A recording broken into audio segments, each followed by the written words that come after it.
Maka sekarang, hai orang Israel, dengarlah ketetapan dan peraturan yang kuajarkan kepadamu untuk dilakukan, supaya kamu hidup dan memasuki serta menduduki negeri yang diberikan kepadamu oleh Tuhan Allah nenek moyangmu.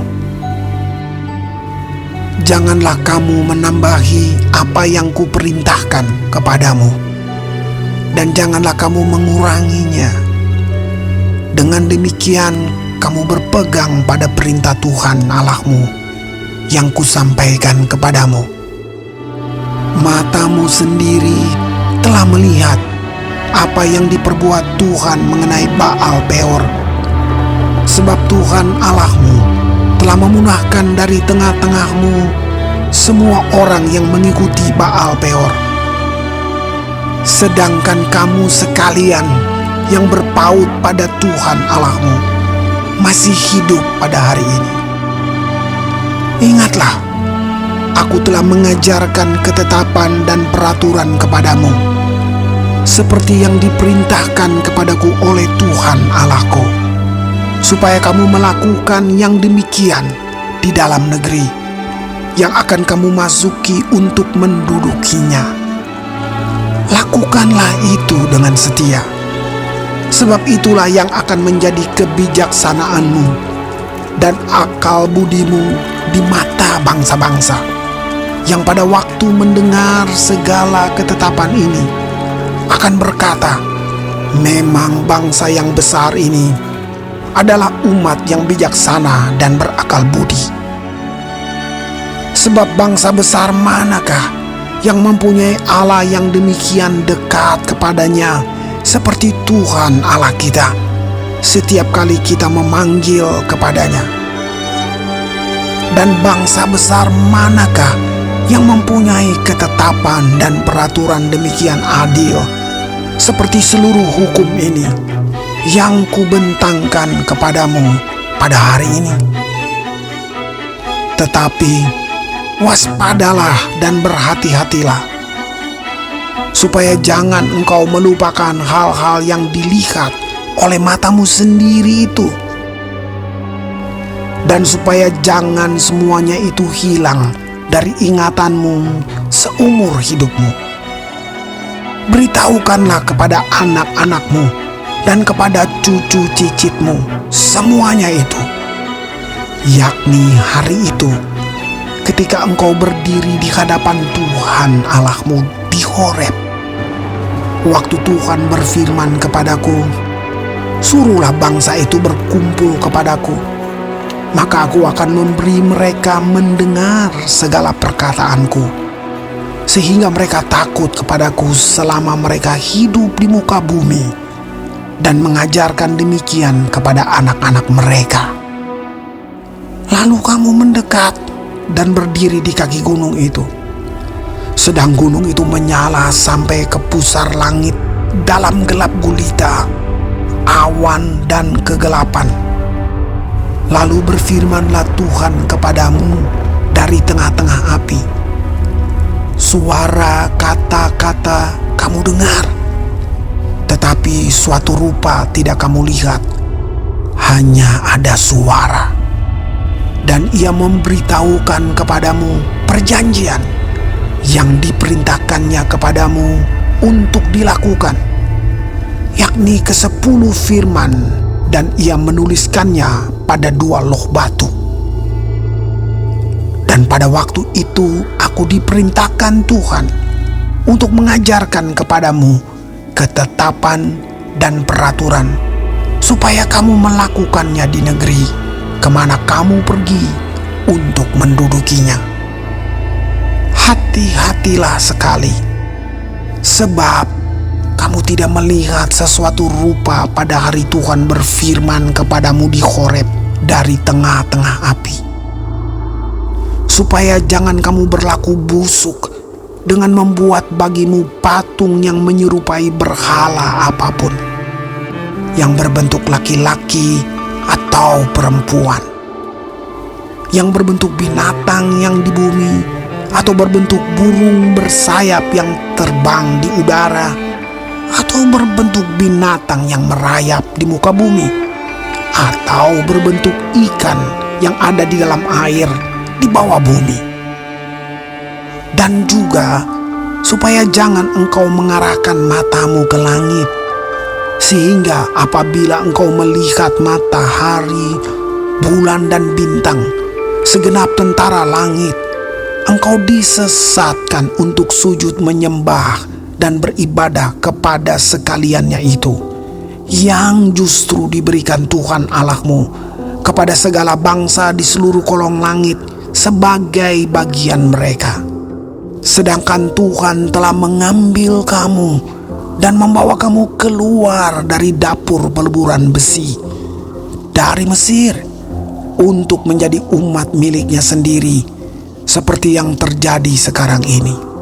Tetapi Tuhan menjadi murka terhadap aku oleh karena kamu, dan Ia bersumpah bahwa aku tidak akan menyeberangi sungai Yordan dan tidak akan masuk ke dalam negeri yang baik yang diberikan Tuhan Allahmu kepadamu menjadi milik pusakamu.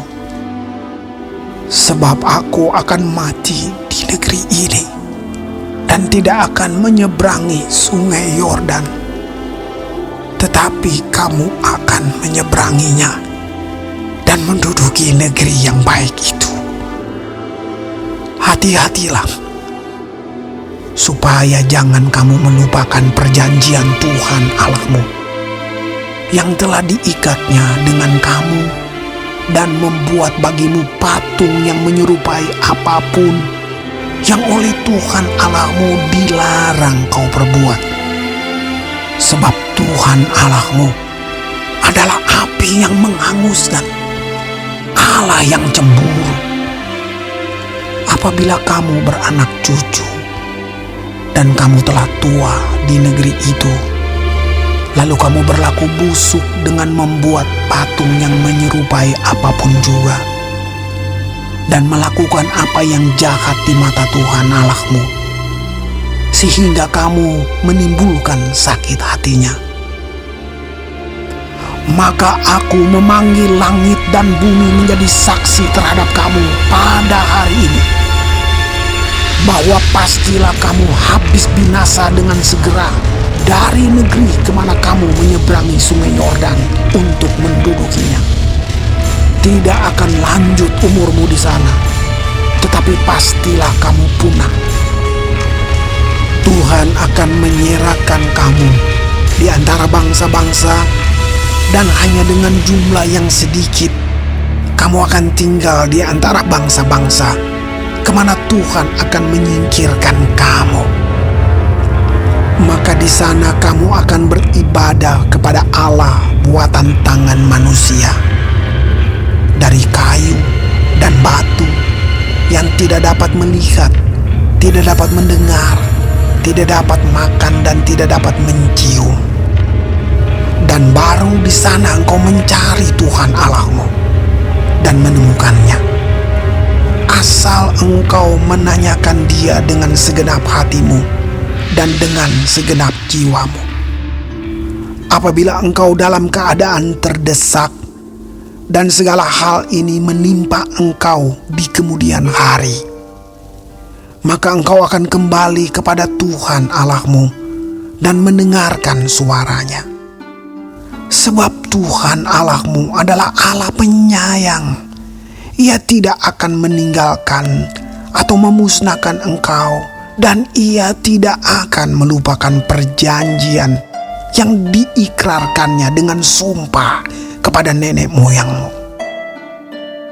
Sebab cobalah tanyakan dari ujung langit ke ujung langit tentang zaman dahulu yang ada sebelum engkau. Sejak waktu Allah menciptakan manusia di atas bumi, apakah ada pernah terjadi sesuatu hal yang demikian besar? Atau apakah ada pernah terdengar sesuatu seperti itu?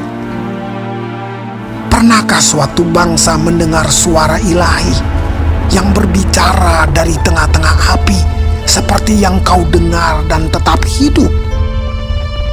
Atau Atau pernahkah suatu Allah mencoba datang untuk mengambil baginya suatu bangsa dari tengah-tengah bangsa yang lain dengan cobaan-cobaan, tanda-tanda serta mujizat-mujizat dan peperangan dengan tangan yang kuat dan lengan yang teracung, dan dengan kedahsyatan-kedahsyatan yang besar seperti yang dilakukan Tuhan Allahmu bagimu di Mesir, di depan matamu. Engkau diberi melihatnya untuk mengetahui bahwa Tuhanlah Allah, tidak ada yang lain kecuali Dia. Dari langit Ia membiarkan engkau mendengar suaranya untuk mengajari engkau. Di bumi Ia membiarkan engkau melihat apinya yang besar, dan segala perkataannya kau dengar dari tengah-tengah api. Karena Ia mengasihi nenek moyangmu dan memilih keturunan mereka, maka Ia sendiri telah membawa engkau keluar dari Mesir dengan kekuatannya yang besar, untuk menghalau dari hadapanmu bangsa-bangsa yang lebih besar dan lebih kuat daripadamu, untuk membawa engkau masuk ke dalam negeri mereka dan memberikannya kepadamu menjadi milik pusakamu, seperti yang terjadi sekarang ini. Sebab itu, ketahuilah pada hari ini dan camkanlah bahwa Tuhanlah Allah yang di langit di atas dan di bumi di bawah, tidak ada yang lain. Berpeganglah pada ketetapan dan perintahnya yang kusampaikan kepadamu pada hari ini, supaya baik keadaanmu dan keadaan anak-anakmu yang kemudian, dan supaya lanjut umurmu di tanah yang diberikan Tuhan Allahmu kepadamu untuk selamanya. Lalu Musa mengkhususkan 3 kota di seberang sungai Yordan di sebelah timur, supaya orang yang membunuh sesamanya manusia dengan tidak sengaja dan dengan tidak memusuhinya lebih dahulu dapat melarikan diri ke sana, sehingga ia apabila melarikan diri ke salah satu kota itu dapat tetap hidup. Kota-kota itu adalah Bezer di padang gurun di daerah dataran tinggi untuk orang Ruben, Ramot di Gilead untuk orang Gad, dan Golan di Basan untuk orang Manasye. Inilah hukum Taurat yang dipaparkan Musa kepada orang Israel. Inilah peringatan, ketetapan dan peraturan yang dikatakan Musa kepada orang Israel dalam perjalanan mereka keluar dari Mesir, di seberang sungai Yordan, di lembah di tentangan Bet Peor, di negeri Sihon, raja orang Amori, yang diam di Heshbon, yang dipukul kalah oleh Musa dan orang Israel dalam perjalanan mereka keluar dari Mesir. Negerinya diduduki mereka, dan juga negeri Og, raja negeri Basan. Kedua-duanya raja orang Amori yang diam di seberang sungai Yordan di sebelah timur, mulai dari Aroer di tepi sungai Arnon sampai gunung Sirion, itulah gunung Hermon, serta seluruh dataran di seberang sungai Yordan di sebelah timur sampai Laut Araba di kaki lereng gunung Pisga.